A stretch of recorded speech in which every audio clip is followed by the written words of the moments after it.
सभी को मेरा नमस्कार। मैं R D. Kumre, government higher secondary school Bisnur, district Betul से। आज दिनांक 25/9/2020 को प्रतिभाशाली विद्यार्थी प्रोत्साहन योजना के तहत लैपटॉप हेतु राशि वितरण के लाइव कार्यक्रम में प्रतिभाशाली विद्यार्थी अपने पालकों सहित विद्यालय में उपस्थित हुए। इस कार्यक्रम के कुछ अंश मैं एक वीडियो के माध्यम से प्रस्तुत कर रहा हूँ, तो देखिएगा ज़रूर। मैं उम्मीद करता हूँ कि वीडियो के जो अंश है वो आप सभी विद्यार्थियों को प्रेरणा प्रदान करेंगे और इससे ज़रूर लाभान्वित होंगे। और मैं उम्मीद करता हूँ कि सभी विद्यार्थी इन बच्चों के द्वारा जो सक्सेस स्टोरी है दिए गए हैं उससे प्रेरित होंगे। धन्यवाद। देखिए, विद्यार्थी रही हैं। इन्होंने गणित संकाय में 95.6% अंक अर्जित किए हैं। कुमारी अंजलि मिश्रा, पुत्री श्री गिरीश मिश्रा।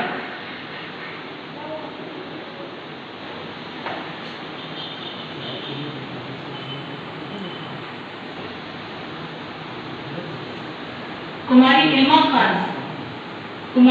खान मॉडल जीती नगर भोपाल की विद्यार्थी रही हैं। कुमारी इल्मा खान ने विज्ञान संकाय में 95.2% अंक अर्जित किए हैं। कुमारी इल्मा खान, पिता श्री इशरत खान, मॉडल जीती नगर भोपाल। कुमारी इल्मा खान।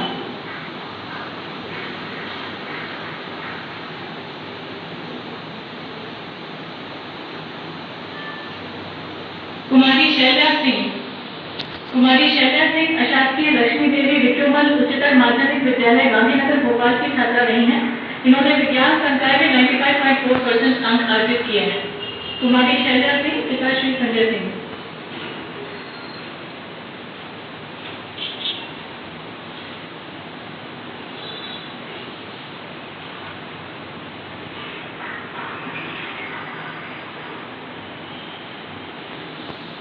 धन्यवाद मुख्यमंत्री जी।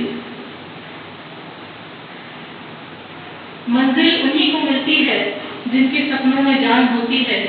मंजिल उन्हीं को मिलती है जिनके सपनों में जान होती है। पंख से कुछ नहीं होता, हौसलों से उड़ान होती है।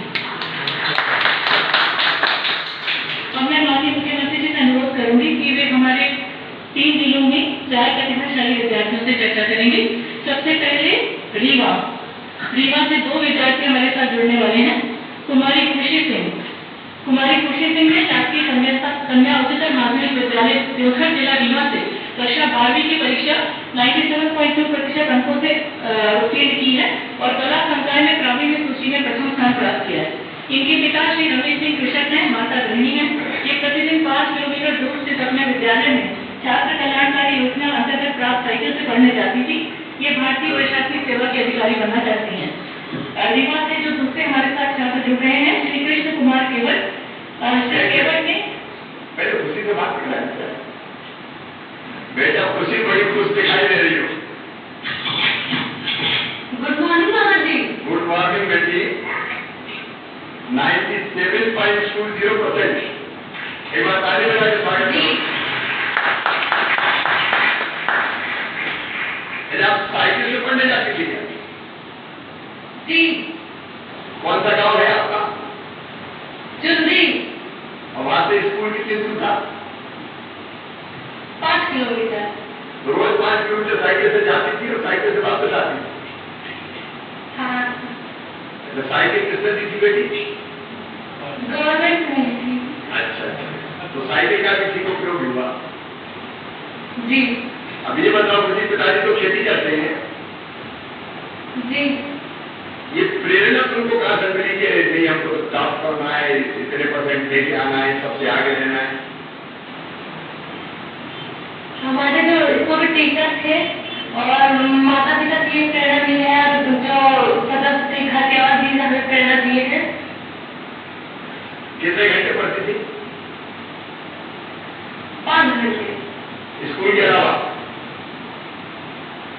स्कूल के अलावा पहले सुबह 4 बजे तक पढ़ती मम्मी का खाना बनाते थे, स्कूल जाते थे और स्कूल में अपना होमवर्क जो भी स्कूल में लगभग होता था वो करते थे। इसके बाद स्कूल से घर आके अपना काम करके भी पढ़ते थे। 4 बजे उठ जाते थे? जी मम्मी जगाती थी। जब मम्मी जगाती थी मम्मी गुस्सा नहीं होती? नहीं। ठीक है, 4 बजे उठना भी एक साधना है, तपस्या है। आजकल देश राइजर ज्यादा है, लेकिन कहते कि सवेरे अगर जल्दी उठते हैं उस समय जो चीजें हमारा मस्तिष्क ब्रेन जो ग्रहण कर पाता है वो देर से उठने वालों का नहीं करता, ऐसा कहते हैं। सब पे लागू हो ये मैं नहीं कहता, लेकिन आप देखिए बाकी बच्चों से भी मैं कहना चाहता हूं कि खुशी लगातार 5 किलोमीटर जाती थी, साइकिल से 5 किलोमीटर आती थी और एक सामान्य किसान के घर पैदा हुई। खुशी बेटी ने चमत्कार किया, ये चमत्कार हर बच्चे कर सकते हैं। बेटी थोड़ा बहुत खेलती भी थी कि नहीं खेलते थे, स्कूल में भी एक बार हुआ था, उसमें भी भाग लिए थे। अच्छा, जब कभी कभी खेलते भी थे। अब थोड़ा खेलना भी चाहिए। अपने प्रधानमंत्री जी भी कहते हैं कि आधा घंटे तो कम से कम हमको शरीर को ठीक और फिट रखने के लिए रहना चाहिए, और उसके लिए योग हो सकता है, प्राणायाम हो सकता है, खेल हो सकता है, वो भी सब बच्चों को करना चाहिए। अच्छा, तो ये बात पढ़ाई के अलावा कौन सी चीज में रुचि है? के बाद हमें समाज सेवा करना पसंद है। अच्छा, चलिए बहुत अच्छी बात है। अब बनना क्या है बताओ? IAS बनना है। बनना है, बन जाओगे, क्योंकि जो सोच लेता है ठान लेता है।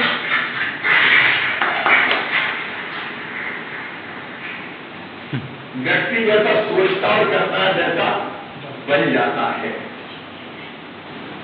मुझे तुमको बहुत शुभकामनाएं हैं,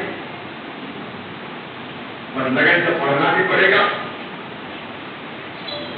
आगे पढ़ाई में कोई परेशानी तो नहीं है? नहीं, परेशानी वैसे नहीं है, लेकिन मेरे माँ बाप की हैसियत ये नहीं है कि मुझे बाहर कोचिंग करा सके। अगर जो आप हमारी सहायता करते हैं तो मुझे आसानी होगी पढ़ने में। तो मामा का ही नहीं है देखिए। इसीलिए कैसे प्रतिभाशाली बच्चों की पढ़ाई में किसी चीज को बाधा नहीं बनने लगे। खुशी तुम्हारे लिए बहुत शुभकामनाएं, और आगे हर कदम पे ये सरकार और तुम्हारा मामा तुम्हारे साथ खड़ा रहेगा। ये बात फिर खुशी को बताइए। माननीय मुख्यमंत्री जी, श्री कृष्ण कुमार केवट की भी बहुत ही प्रेरणा करती है। श्री कृष्ण कुमार केवट रीवा की कक्षा 12वीं परीक्षा कला संकाय में 82.1% अंकों के साथ उत्तीर्ण की है। इनके पिताजी मजदूरी का जीवन यापन करते हैं, मां गृहिणी है। श्री कृष्ण कुमार के जन्म से दोनों हाथ नहीं है। इस बालक ने पैरों को हाथ बनाकर यह उपलब्धि हासिल की है। हाथ न होने के कारण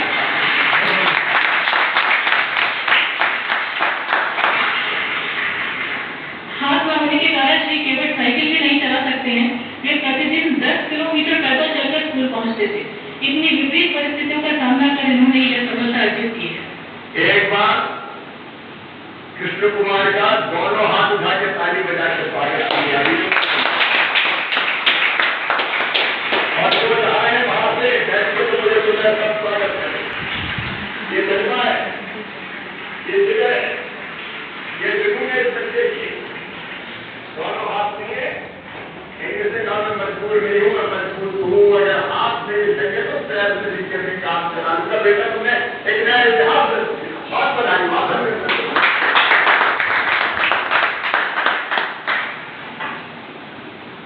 कृष्ण कुमार पिताजी मजदूरी करते? Good morning. हाँ बेटा। Good morning sir. क्या बेटा? Good morning sir. हाँ गुड मॉर्निंग बेटा। क्या पिताजी क्या करते हैं? मजदूरी करते थे और अब जाने हो गए, नहीं कर पाते हैं। अब नहीं कर पाते तो घर में कौन कौन है बेटा? मेरे जो 4 भाई हैं, 4 बहन हैं। अच्छा, जो 4 भाई हैं वो छोटे हैं कि बड़े? हमसे 2 बड़े हैं, 1 छोटा है। घर का खर्च कैसे चलता है परिवार का? घर का खर्चा ऐसे पिताजी किसी के अधिक के लिए वो करते हैं किसानी,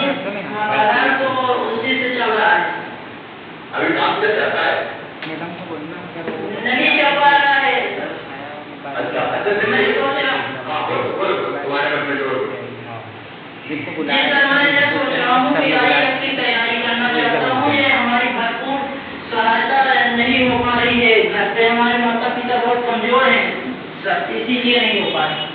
सुशील कुमार, तुम केवल माता पिता के बेटे नहीं हो, मदद प्रदेश के बेटे हो, मामा भी तुम्हारे साथ। और आज हमें पढ़ाई का पूरा खर्चा, IAS की कोचिंग, ट्रेनिंग, उच्च शिक्षा, वो पूरा मध्य प्रदेश सरकार उठाएगी। उसकी एक व्यवस्था बनानी जाए। मैं निर्देश करता हूँ कि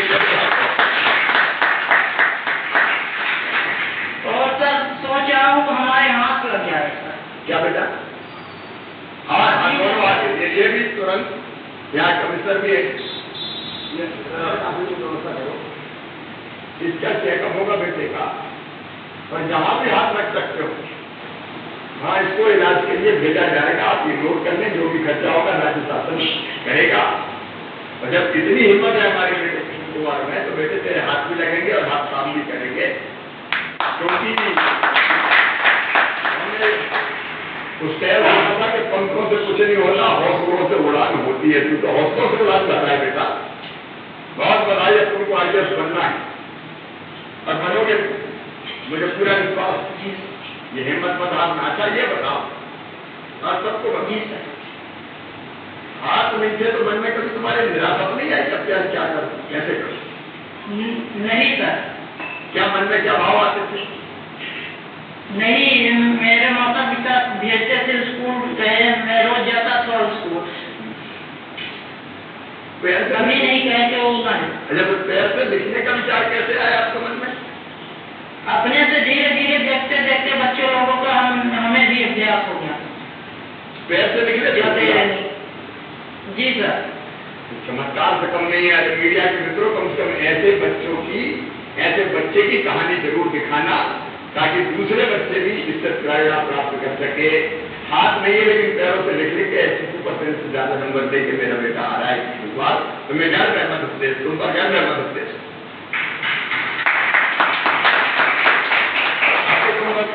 पढ़ाई की तैयारी करो, बाकी व्यवस्था कैसे बनती बात करके मन आदरणीय इंदर जी, शिक्षा विभाग पूरी व्यवस्था करें, जो भी जरूरत होगी प्रावधान कर दिया जाएगा। और इलाज की भी कैसे व्यवस्था होगी आप चिंता कीजिए, हाथ ना लगेंगे। और पढ़ाई की आगे बच्चे से बात करके आप कौन बैठे इनके साथ? सर मैं बैठा हूँ सर, नमस्कार सर, राजेश बोल रहा हूँ सर। राजेश, बच्चे की जवाबदारी हमने ली सर। बिल्कुल शिक्षा विभाग के साथ कोऑर्डिनेट करके कहाँ इलाज होगा जी सर, उसकी बातचीत करो, और पढ़ाई का पूरा इंतजाम करना है, हाथ लगवाने भी देखना है सर। पहले पता कर लेते हैं, यहाँ पर भी हम पता करें कि मुंबई में होगा, दिल्ली में होगा, चेन्नई में होगा, जहाँ भी हो सकता हो। जयपुर में भी शायद आने वाला काफी अच्छा हो है, एक बार देख के कहाँ बेहतर से बेहतर है। ठीक है बेटा, बहुत अच्छा सर। जयपुर फूट है, जयपुर भेज के सर करवाते हैं, जयपुर भी ले जा सकते हैं, देखो बेहतर से बेहतर कहाँ। जी सर, सर बहुत बधाई बेटा। सर हमारी अगली जो विद्यार्थी है कुमारी कीर्ति कुशवाहा सतना से। कुमारी कीर्ति कुशवाहा ने अशासकीय विद्यालय प्रियंवदा बिरला उच्चतर माध्यमिक विद्यालय सतना से कक्षा 12वीं की परीक्षा उत्तीर्ण की है। 94.4% अंकों के साथ इन्होंने 12वीं संकाय की प्रावीण्य सूची में 8वां स्थान प्राप्त किया है। कुमारी कीर्ति के पिता श्री रविशंकर कुशवाहा बीसीबीटी का कार्य करते हैं और कुशवाहा कीर्ति माध्यमिक को ट्यूशन पढ़ाती है। कुमारी कीर्ति 75% दृष्टिबाधित है, फिर भी इन्होंने यह सराहनीय उपलब्धि प्राप्त की।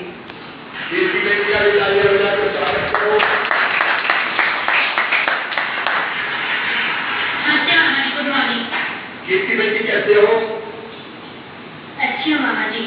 ये जो दृष्टि बाधित है, ये क्या बचपन से ही दृष्टि में कोई कमजोरी नहीं? पहला बचपन से ही पैदाइशी है। अच्छा, फिर बेटी कैसे पढ़ पाती हो? मामा जी बहुत पास से बुक देखनी पड़ती है। अच्छा, पास से बुक दूर का दिखाई नहीं देता। अरे इलाज कहीं करवाया था इसका आंखों का? मामा जी दिखवाए थे, बट डॉक्टर ने कुछ कहा नहीं। कहाँ दिखवाए थे? आई डोनेशन इसलिए बताएं। कहाँ दिखवाए थे? मामा जी लोकल दिखवाए थे सपना। अब अपन ऐसा करते हैं, सपना में कौन है कीर्ति के साथ? सर अजय कलेक्टर बोल रहा हूँ। अजय, एक तो कीर्ति की आंखों के लिए चेन्नई में शंकर नेत्रालय है, मेरी जानकारी में शायद सबसे अच्छा नेत्रों का संस्थान वही है। इसे कीर्ति को आप भेजने की तैयारी करो, पूरे पैसे की व्यवस्था हम करेंगे। बात तय कर लो, बातचीत कर लो, कितने पैसे लगेंगे। कीर्ति के साथ में कौन बैठी है? माँ बैठी है क्या?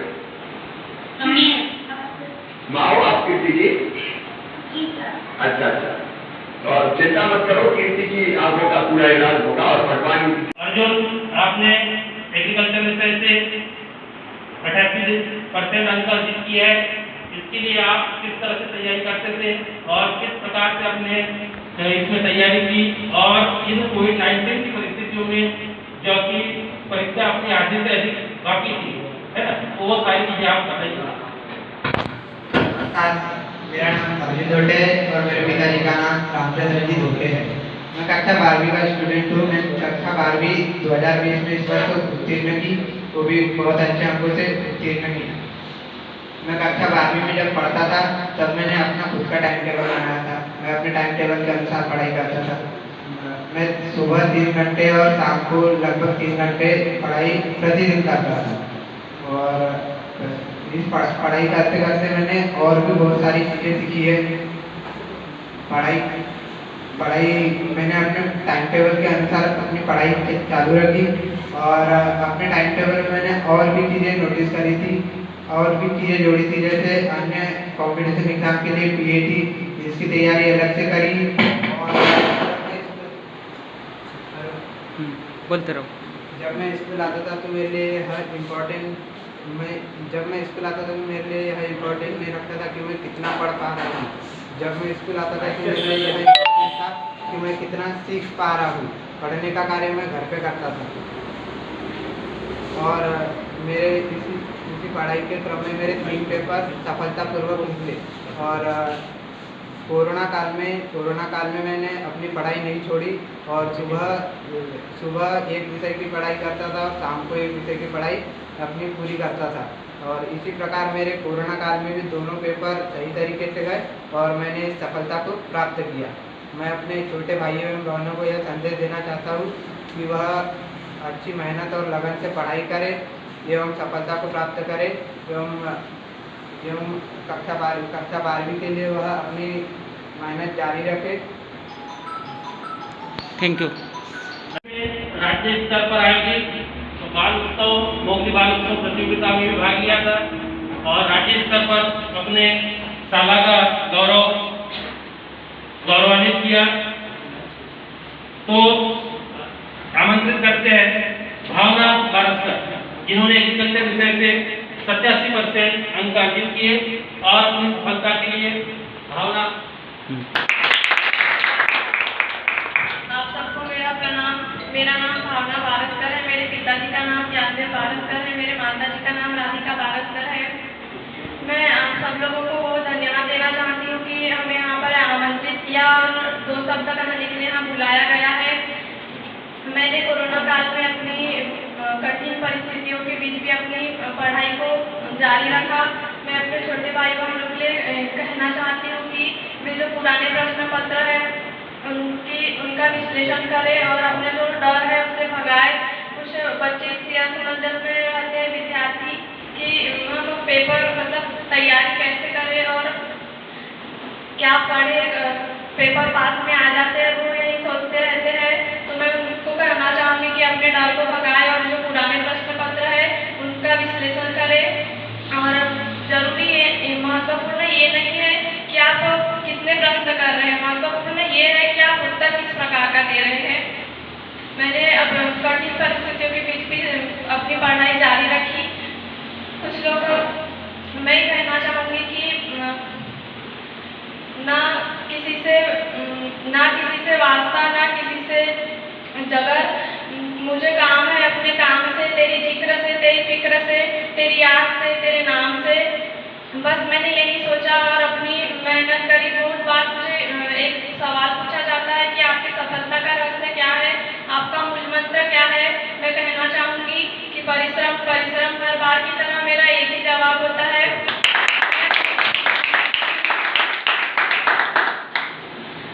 मैं कहना चाहूँगी कि मेरे शिक्षकों ने मुझे बहुत अच्छे से पढ़ाया। शिक्षक ने हमें बहुत अच्छी शिक्षा दी है। माता पिता भी हमारे गुरु होते हैं, उन्होंने भी हमें अच्छी शिक्षा दी है। बस मैं यही कहना चाहूँगी। अपनी बातें इस विषय पर साझा करेंगे और रोशनी भी अपनी मेहनत की बात यहाँ पर रखेंगी। रोशनी। मेरा नाम रोशनी सोलंकी है और मैंने 12th में 86.4% बनाया। मेरे सक्सेस स्टोरी में कुछ खास नहीं है, बस ये टीचर्स का मार्गदर्शन है कि मैं आज इस मुकाम में पहुंची और बस इतना ही कहना चाहूँगी। और हाथों की लकीरों के आगे उंगलियां क्यों होती है, क्योंकि हाथों की लकीरों के आगे उंगलियां क्यों होती है, क्योंकि खुदा ने किस्मत के आगे मेहनत की है। धन्यवाद बेटा, बहुत अच्छे। और इसके बाद दीक्षा मगर से, जो कि संस्था का हर गतिविधियों में बराबर सक्रिय भागीदारी निभाती आई है और इन्होंने साला की सभी गतिविधियों में सक्रिय भाग लिया और कक्षा 90 से लेकर के कक्षा 12वीं तक लगातार साला को गौरवान्वित करते रही है। दीक्षा मगर, जोरदार तालियों से स्वागत। मेरा नाम दीक्षा मगरदे है। मेरे पिताजी का नाम प्रकाश मगरदे है और मेरे माताजी का नाम शीला मगरदे है। मैंने कक्षा 12वीं में मैथ्स ग्रुप से 85.2% हासिल किए हैं। मैं इसका श्रेय अपने माता पिता और शिक्षकों को दूंगी। मैंने परीक्षा की तैयारी शुरू से अपना टाइम टेबल बनाया था। सुबह जल्दी उठना और टाइम के अनुसार पढ़ाई करना और आप जो भी पढ़ते हैं उसे रटने की कोशिश ना करें, उसे समझने की कोशिश करें, उसे प्रैक्टिकली सोचें, तो आपको पढ़ाई में और ही आनंद आता है। यही मैं आने वाले मेरे छोटे भाई बहनों को ये संदेश देना चाहूँगी और मैं चाहती हूँ कि अगले साल 90 से भी ऊपर छात्र छात्राएं परसेंट बनें। क्या धन्यवाद। इस तरह लगातार हमारे विद्यालय के द्वारा पढ़ाई में सहायता मिलेगी और जो लैपटॉप की योजना है वो लैपटॉप खरीद करके उनको देना है ना। सभी पालकों से निवेदन कि बच्चों को लैपटॉप और से खरीद करके उनको देंगे और ये उम्मीद आपसे रखते हैं। जोरदार तालियां पालकों के लिए। आज के इस कार्यक्रम में उपस्थित ये मतलब भैया अगर उनसे पूछा, हाँ, उनकी बालिका को भोपाल भेज रहे पढ़ने के लिए। हाँ, सोलंकी जी अपनी बालिका को, जो कि बहुत कम पढ़े लिखे, कहाँ तक पढ़े आप? देखिए 5वीं तक पढ़े हैं, परंतु फिर भी इन्होंने अपनी बालिका को पढ़ने के लिए प्रेरित किया और बालिका ने लैपटॉप योजना में शामिल हुआ और आज अपना एडमिशन भोपाल में कौन से कॉलेज में करवा? TIT। तो कंप्यूटर साइंस कंप्यूटर साइंस से जोरदार तालियां आपके लिए। और ऐसे बालकों से बहुत बड़ी उम्मीद, बहुत अच्छी है, बहुत अच्छा प्रयास। संस्था की ओर से हम सभी का धन्यवाद ज्ञापित करते हैं। ग्राम की ओर से हमारे बीच में सरपंच महोदय उपस्थित है। पालकों की ओर से और बच्चों की ओर से, ग्राम की ओर से अपने 2 शब्द रखेंगे आदरणीय सरपंच महोदय। जोरदार तालियों से स्वागत।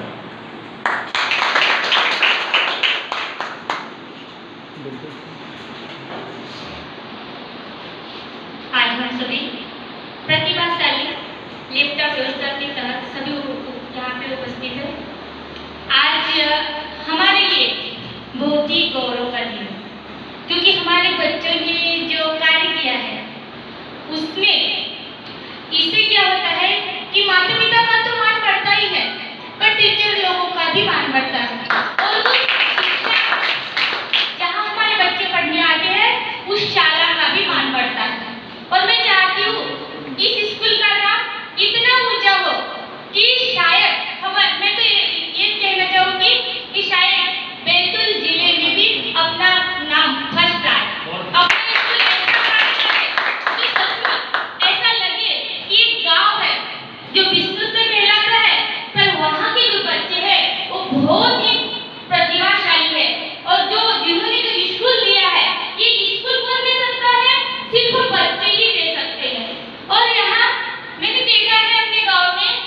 बहुत से लोग ऐसा कहते हैं कि वहाँ तो पढ़ाई नहीं होती, वो तो टीचर पढ़ाते नहीं। अगर पढ़ाते नहीं तो क्या अर्जुन जैसे बच्चे यहाँ आते? क्या 88% बनाना या 90% बनाना ये कोई मामूली चीज नहीं होती है किसी भी विद्यार्थी के लिए, जब तक के टीचर का सहयोग ना हो। क्योंकि हम माता पिता इतना समय नहीं दे पाते अपने बच्चों को। किसने दिया है? अभी यहाँ पे बैठे जो बच्चे हैं उनसे पूछना चाहती हूँ कि आपके माता पिता ने आपके लिए कितना समय दिया है पढ़ाई के लिए? घर के कामों से निकल के आपके लिए कितना समय दिया है? और टीचर अपने लिए कितना समय देते हैं? ये पिक्चर में सिर्फ बच्चों से पूछना चाहूंगी कि आप एक टीचर को सचमुच क्या मानते हैं? सिर्फ टीचर देखते हो कि उसमें एक गुरु का रूप देखते हो जो आपको आगे तक के लेके जाता है? क्या देखते हो आप बच्चे? गुरु का ही रूप देखेंगे ना, क्योंकि टीचर तो है, वो पढ़ाते तो है, पर गुरु क्या बोलते हैं? गुरु बिना ज्ञान नहीं। अपने को जब तक ये गुरु नहीं है तब तक के ज्ञान भी नहीं है। तो आप बच्चों से मैं यही उम्मीद करूंगी कि हमेशा ऐसे ही अपने शिक्षकों का, माता पिता का हमेशा सर ऊंचा करो, ताकि देखो हर स्पर्धा सिर्फ पढ़ाई में, स्पर्धा में भी भाग लो।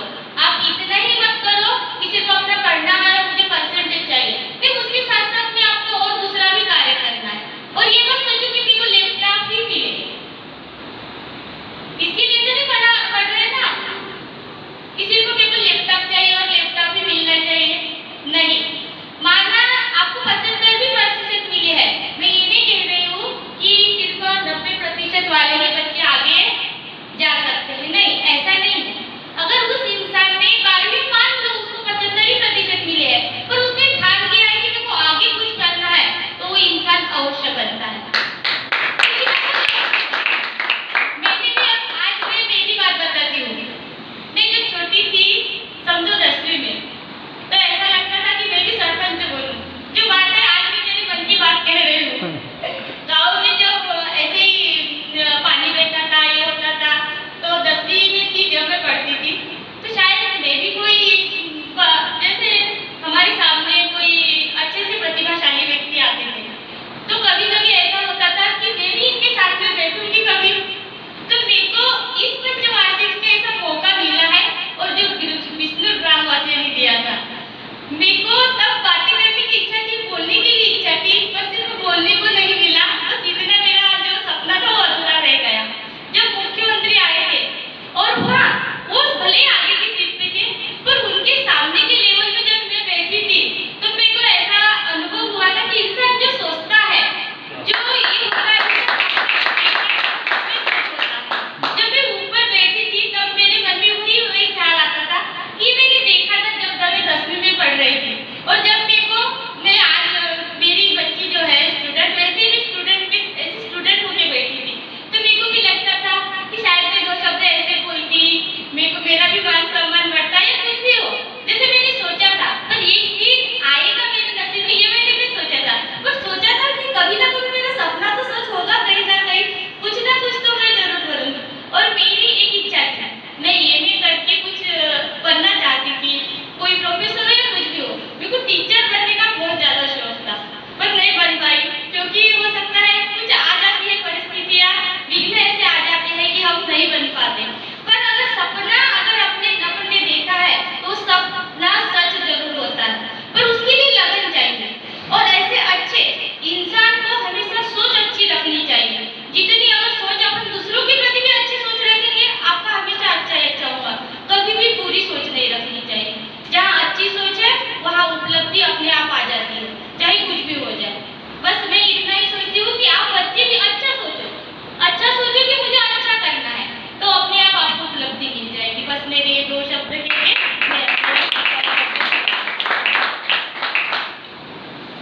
धन्यवाद।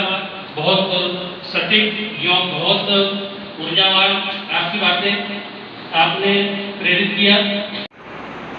श्री भोटे जी और सरपंच महोदय, आज बच्चों ने पिछले साल मतलब या कितने 12 बच्चे आए थे, 12 बच्चे आए, इस साल 11 है। मैं चाहता हूँ कि अगले साल इससे ज़्यादा मतलब 20-22 मतलब बच्चे करीब मतलब इस योजना का लाभ ले सकें।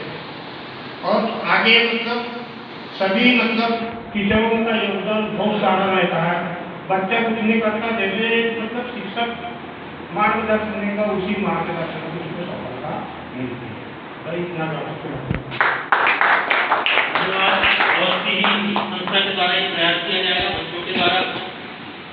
श्री एडोरे सर से निवेदन कि वो भी अपने 2 शब्द इस कार्यक्रम की उपलब्धि और हमारे कार्यक्रम के संचालक श्री कुमार सर, तकनीकी सहायक हमारे श्री पवार सर, इन्होंने भी इस कार्यक्रम को अरेंज करने में बड़ा अपना अमूल्य योगदान दिया। श्री एडोरे सर से निवेदन कि वो अपने 2 शब्द बच्चों के विषय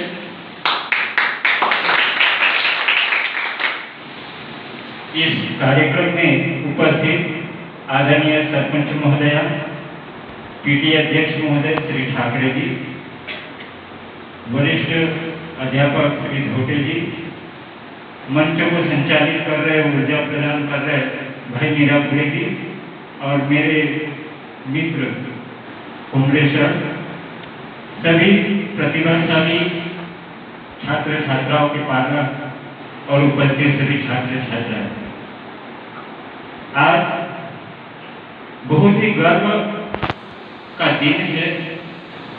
विद्यालय में निरंतर संख्या जो है प्रतिभाशाली छात्र छात्राओं की प्रतिवर्ष बढ़ रही है और सभी छात्र छात्रा बहुत अच्छा प्रयास कर रहे हैं। निश्चित रूप से आज कोविड-19 के संक्रमण के दौर में थोड़ी बहुत परेशानी अवश्य हो रही होगी,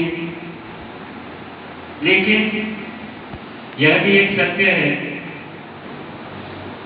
कि आज जो सुविधाएं उपलब्ध कराई जा रही है, जैसे हम टेलीविजन पर कोई धारावाहिक देखते हैं, कोई फिल्म देखते हैं, तो उसे हम किस भाव से देखते हैं, थोड़ा सा इस भाव को अपने अंदर महसूस करके देखिए। हम उसे देखते भी हैं, सुनते भी हैं और समझते भी हैं। आज उसी शैली में आपको अपनी पठन पाठन सामग्री उपलब्ध कराई जा रही है। आप उसमें थोड़ा सा उन चीजों को ढूंढिए, उस रुचि को पैदा कीजिए और पढ़ाई को शौकिया तौर पर उसे वजन या बोझ समझ करके बिल्कुल न देखे, बिल्कुल न पढ़े, बिल्कुल न समझे। Listening, speaking, reading, writing, LSRW जो 4 स्तंभ है, आप सभी जानते हैं लिसनिंग क्या होता है, क्या चीज है लिसनिंग? सुनना। तो हम सुने कैसे? सुनने के भी बहुत तरीके हैं। आप बोलो मैं आपकी बात सुन भी रहा हूँ, मेरा ध्यान बाहर भी है, ये सुनना नहीं हुआ। सुनना है तो मुझे समझ करके सुनना है। आपके आई कांटेक्ट का ध्यान रखना है, लिप कांटेक्ट का ध्यान रखना है, तब मैं उस चीज को अच्छे से ग्रहण कर पाऊंगा। ऐसी ही बात है स्पीकिंग की भी। यदि आप किसी चीज को पढ़ें और पढ़ करके उसे दोहराएं, तो आप स्पीकिंग कर रहे, बोल रहे हैं, तो बोलेंगे कैसे? जब उसे सोचेंगे, प्रैक्टिकली तौर पर उसे व्यवहारिक तौर पर अपने में उतारेंगे, तब उसे बोल पाएंगे ना। और वैसे ही बोलना चाहिए। यदि आपने ऐसा नहीं किया, बोलते वक्त आपने ध्यान नहीं रखा, आपने उस समझ को अपने अंदर नहीं लाया, तो जो चीज आपके द्वारा बोली गई उसका एक समय अंतराल रहेगा, उस समय अंतराल के बाद वह चीज आप भूल जाओगे। रीडिंग का भी ऐसे ही है। आप पढ़ाई पढ़ते हैं, एक स्टूडेंट पढ़ता है रेलगाड़ी की तरह, एक बस की स्पीड में पढ़ देता है, एक ऑटो की स्पीड में पढ़ देता है, पर पढ़ने के भी अपने तरीके हैं। जहाँ पूर्ण विराम वहाँ पर आप रुकिए, अल्प विराम में थोड़ा सा वहाँ पर ठहरिए, क्योंकि आप जैसा उसे पढ़ेंगे वैसा का वैसा आपके मस्तिष्क पटल पर छपेगा। ये स्मरण रखने के स्तंभ है और आप लोग इससे सभी वाकिफ भी है, बताने की आवश्यकता बिल्कुल नहीं है। पर निश्चित तौर पर आप यदि इनका पालन करेंगे तो अपनी समझ को बहुत अच्छे से विकसित करेंगे। आज पठन पाठन सामग्री आपको जो क्लासेस के माध्यम से आप उनसे यदि देखने में रुचि रखेंगे, समझने में रुचि रखेंगे, सोचेंगे और उसके बाद में उसे राइटिंग वर्क में जाएंगे, तो जैसे आप किसी फिल्म की स्टोरी हूबहू किसी को बता देते हो, धारावाहिक की स्टोरी किसी को हूबहू बता देते हो कि आज ऐसा हुआ, इसके बाद ये होने वाला था, इसके बाद बिल्कुल वैसा ही होगा यदि आप अपने पढ़ाई में जो उस रुचि को दिखाएंगे। यहाँ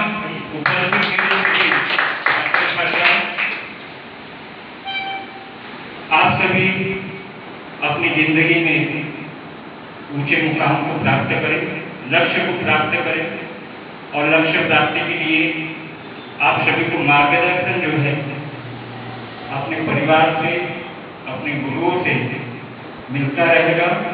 और जहाँ पर भी सीखने की कोई उम्र नहीं होती, हम आज भी सीख रहे हैं, आगे भी सीखते रहेंगे हम भी।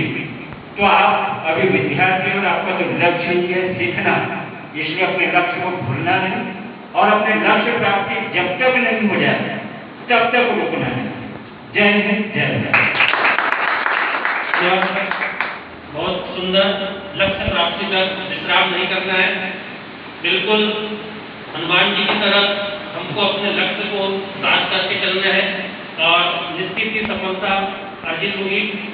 संस्था की ओर से प्रभारी श्री भूटे जी से निवेदन कि वो आकर के इस कार्यक्रम के विषय पर और मुख्यमंत्री लैपटॉप योजना के विषय पर और छात्रों की सफलता पर अपने 2 शब्द रखेंगे। जोरदार तालियों से धन्यवाद। सर्वप्रथम मां सरस्वती को नमन, समस्त अदृश्य शक्तियों को नमन, मंच पर बुद्धिमान गांव के प्रबुद्ध वर्ग उनको मेरा नमन और उन पालक लोगों को मेरा नमन जिन्होंने इन होनहार बच्चों के अंदर इतने संस्कार डाले और भविष्य के जो प्रतिभावान हमारे जो छात्र छात्राएं यहाँ बैठे, हमने इनको इंस्पायर प्रेरणा स्वरूप बुलाया, उनका भी साला की ओर से अभिनंदन। क्यों भविष्य में ऐसा ही जो इन बच्चों के द्वारा नाम कमाया स्कूल का, उसी प्रकार को नाम कमाया। रही बात अभी एक मुख्यमंत्री जी ने रीवा के छात्र को गौरवान्वित करते हुए बताया कि इतिहास है। हम सोचते हैं कि जिस बच्चे के तो हाथ नहीं हुए, उसने इतनी सफलता अर्जित की है, और हम कभी सोचते हैं कि हमारी किस्मत ही नहीं है, और जिनके हाथ नहीं उसकी किस्मत कहाँ हो सकती क्या? इससे बड़ी कोई प्रेरणा ही नहीं हो सकती।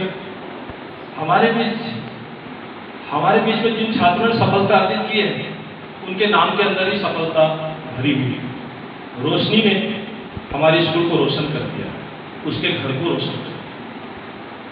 भावना ने परिणाम के स्वरूप भावना भरा, दीक्षा ने शिक्षा लेकर दीक्षा, और अर्जुन के बारे में आप क्या बताओ? आप शायद जानते हैं कि इस लॉकडाउन के पीरियड में आपने रामायण भी देखी और महाभारत भी देखी। हमको ये जीवन में जिस पात्र का अनुकरण करना है हम करें, किसी की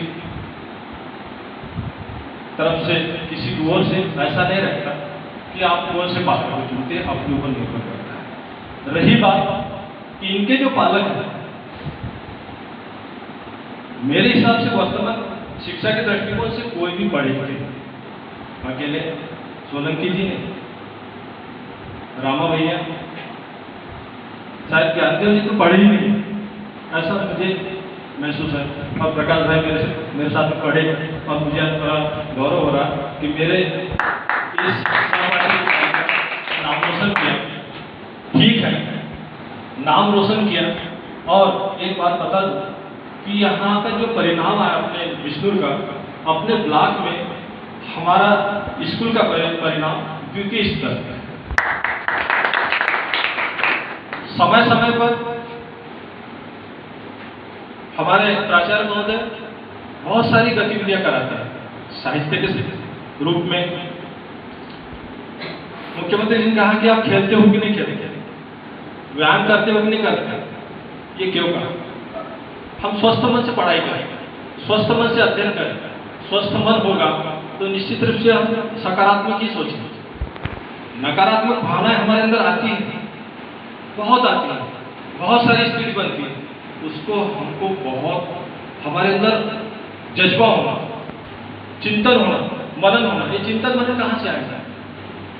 इसलिए कहते हैं कि यदि सुबह उठो, जल्दी जाओ और जल्दी सो, अर्ली राइज अर्ली वेक। यदि हम ऐसा नहीं करते, देर शाम तक जागते रहते हैं और सुबह तक सोते रहते हैं, या सुबह जल्दी उठ भी गए तो हमारा मन शांत नहीं रह सकता, क्योंकि नींद होना भी बहुत जरूरी है। कहने की बात है, ये चारों बालक ने शिक्षा एक स्कूल के कोने में अर्जित नहीं की। स्कूल की शिक्षा जो होती है कोने में होती है, एक मतलब कमरे में होती है, किताबों से होती है। लेकिन ये बालक सबसे बड़े, वो कैसे बड़े? इन्होंने अनौपचारिक शिक्षा प्राप्त की, यानी जो शिक्षा का क्षेत्र है इनका व्यापक है, बहुत बड़ा है, और उनमें से इन बच्चों को इन्होंने अपने मार्गदर्शन से लगाया। तो सबसे बड़ी शिक्षा कौन सी है? हमारे समाज में शिक्षा होती है, हम सुबह से उठते हैं तो शाम तक सोते समय तक शिक्षा अर्जित करते हैं। एक शिशु नीट एंड क्लीन जन्म लेता है और उसके बाद में वो शिक्षा का उस पर आवरण चढ़ते हैं। भले वो शिक्षा कैसी हो, आप संस्कार कैसे हो, आपके मोहल्ले में कैसे हो, आपके परिवार में कैसे बोलते हो, तेज बोलते हैं या किसी को रिस्पेक्ट करते हैं नहीं करते, सारे उस पर निर्भर करते हैं। एक बात ये देखी है मैंने, इसके पहले जब हमारे यहाँ के छात्र छात्रा प्रथम श्रेणी में आए हैं, तो जैसे मेस्टर से एक बालिका अपने पास में आई थी, तो उसने हमने पूछा कि आप बेटा क्या करें? क्योंकि शिक्षा की एक चीज है कि जो छात्रों को अंदर से जानता है वो दूसरा व्यक्ति नहीं जानता। वो बोले बेटा मैं सर बोले मैं ITI करूँ। जैसे उसने ITI बोला वैसे तो हम आधे में गए, क्योंकि उसको मैं अधिकारी के रूप में देखना चाहता हूँ, उसको साइंटिस्ट के रूप में देखना चाहता हूँ, उसके अंदर जो प्रतिभा है उसके अंदर। तो बेटा मैंने आपके घर में कैसा क्या? तो ITI। अरे मैंने कहा आपने मेरे से इतना सारा 86-87% बनाया, आप ITI करने जा रहे हैं? बुरी बात नहीं, भोजन तो हर कोई कर लेता, भोजन भूखा कोई रहता नहीं है, प्राथमिकता सब जगह मिलती है। मतलब आपके अंदर हम जो देख रहे हैं वो कीजिए। तो मैं इन पालक लोगों से मेरा निवेदन है कि जैसे 86% मेरे से है, भावना तो शुरू से भी अच्छी थी, उसने मेरे से नहीं किया, उसने सोचा कि मैं एग्रीकल्चर ग्रुप में जाऊँगा, विषय कोई खराब नहीं। कोशिश करें कि जो बच्चों को अगली शिक्षा नियमित रूप से बाकायदा सर्च करके, आजकल हम यहाँ बैठे वर्चुअल रूप से हमने कार्यक्रम को अटेंड किया, तो इसी प्रकार आप उनको आगे की शिक्षा के लिए बाधा नहीं पहुंचाता, परंतु क्या होता है किसी न किसी रूप में, भाई लड़की से स्पष्ट बोलो बेटा आप छात्र है, आपका जीवन आपके ऊपर निर्भर करते हैं, आपको निर्भर करना जरूरी है, अपने पैरों पर खड़ा होना जरूरी है, आपको क्या करना है क्या नहीं, बिल्कुल खुले रूप में पालक होकर बात करो बच्चे के साथ। और आगे की एजुकेशन के लिए बिल्कुल नहीं रोकना, किसी भी प्रकार से नहीं रोकना। ये बच्चियां मालूम है आपको, ये बच्चे अपने यहाँ कोई नकल या कोई किसी प्रकार से कुछ नहीं चलता। ये सेल्फ स्टडी, आत्मनिर्भर होकर के इन्होंने पढ़ाई की और उन्होंने कितना परसेंटेज बनाया। ये बच्चियां अधिकारी बनने लायक है, साइंटिस्ट बनने लायक है, यदि आप लोग सहयोग करते हैं। और शासन का इसमें तो सहयोग है। और एक तरह निवेदन है कि सर ने वहां से लैपटॉप के लिए राशि डाली, बच्चियों को जैसे लैपटॉप आपने खरीद दिया, तो लैपटॉप लाने ले जाने परेशान है, उसके बाद उसके बदले में आईपैड आ, एप्पल का आईपैड आ रहा है, और उसमें आपको कुछ भी नहीं करना है, कोई उसके साथ में सारी सुविधाएं मिल रही है। यदि आप सोचते हैं, समझते हैं, गूगल पर देखते हैं, तो इससे बड़ा अच्छा अवसर होगा बच्चों को। आप सभी लोग उपस्थित हुए इस प्रांगण में और छात्रों को उत्साहित किया गया और आपके मार्गदर्शन से हमारे छात्र आने वाले जो प्रतिभावान छात्र छात्रा हैं वे भी आगे बढ़ेंगे और मैं श्रद्धा से आप लोगों को नमन करता हूँ, आभार व्यक्त करता हूँ। धन्यवाद। जय हिंद। सभी लोग चाय पी करके जाए, मेरा आशीर्वाद। Okay sir. यही आ रही है सर, यहीं पे मंगवा लीजिए। आज के इस प्रतिभाशाली लैपटॉप योजना अंतर्गत समस्त पालक, समस्त हमारे प्रतिभाशाली छात्र, हमारे पीटीए अध्यक्ष महोदय जो कि लगातार संस्था के कार्यों में अपना सहयोग प्रदान कर रहे हैं, बहुत ही सरल विनम्र भाव से संस्था के द्वारा आयोजित गतिविधियों में सम्मिलित होते हैं। सरपंच महोदय जो कि लगातार ग्राम विकास की योजनाओं में सहभागिता और शासन के द्वारा चलाए जा रहे जो कार्यक्रम युवा महोत्सव के आयोजित किए जाते थे, महोदय के द्वारा पिछले 3 सालों से 4 सालों से लगातार पंचायत के द्वारा आयोजित करवाए जा रहे छात्र छात्राओं को उसमें सक्रिय सहभागिता हो रही है और पूर्ण अपना सहयोग 3 दिन का तो महोत्सव करवाते हैं और पूर्ण अपना सहयोग संस्था के लिए देते हैं। हमारे बिष्णुपुर के अंतर्गत बैतूल जिले में तो आप किसी भी संस्था में यदि जाते हैं तो निश्चित रूप से बिष्णुपुर का यदि नाम लिया जाता है तो बहुत अदब से और बहुत इज्जत से लेते हैं, क्योंकि उनको पता है कि यहाँ पर साहित्यिक, सांस्कृतिक और खेल की गतिविधियाँ बहुत सक्रिय तरीके से निभाई जाती हैं। हमारे प्राचार्य महोदय के द्वारा यहाँ पर पिछले वर्ष हिंदी दिवस का आयोजन करवाया गया था। हमारे गेट कॉलेज के प्राचार्य महोदय श्री मगर देवी जो कि अभी रिटायर हो चुके हैं, तो उनके द्वारा बहुत अच्छा कार्यक्रम हमने उनको आमंत्रित किया था। इसके पूर्व महात्मा अपने आठवें कॉलेज के प्राचार्य शासकीय कॉलेज के श्री खासदेव सर, आपको भी हमने आमंत्रित करके संस्था के द्वारा बहुत अच्छा कार्यक्रम यहाँ पर आयोजित किया था। तो इस प्रकार साहित्यिक, सांस्कृतिक और खेलकूद सारी गतिविधियों में सक्रियता विद्यालय के द्वारा निभाई जाती है। प्राचार्य महोदय के द्वारा निरंतर प्रयास किया जाता है और हमसे कम बच्चों से सबका ज़्यादा वार्तालाप होता है। अभी भी बाय फेस इन सारे बच्चों को प्राचार्य महोदय जानते हैं, उनको पता है कि राजेश क्या कर रहा है, भानु क्या कर रहा है, मही क्या कर रही है, और जब भी आवश्यकता पड़ी वो उनसे बराबर संवाद स्थापित करते हैं, उनको बराबर बुला करके और उनसे शाला की गतिविधियों के बारे में जानकारी हासिल करते हैं। क्योंकि समय बहुत नाजुक है और इस समय ऑनलाइन, जैसा कि हमारे डॉक्टर सर ने हमको अवगत कराया कि यही प्रक्रिया है जिसके द्वारा हम कर सकते हैं, तो ये ऑनलाइन प्रतियोगिता इसमें हमको सक्रिय रूप से जुड़े रहते हैं। मोबाइल का प्रयोग करना ही है, पहले मना करते थे कि मोबाइल को बेटा हाथ में लगाना है, अब कि बेटा मोबाइल का प्रयोग करना है। जैसे माँ को फोन लगाते बात करते तो उनको यही बोलते कि आप अपने बच्चों को मोबाइल देते कि नहीं देते। पहले बोलते थे कि मोबाइल को क्यों मत देना, अब हम बोलते हैं कि पहले बच्चों को आप मोबाइल दें ताकि वो हमारी जो गतिविधियाँ है उनको देख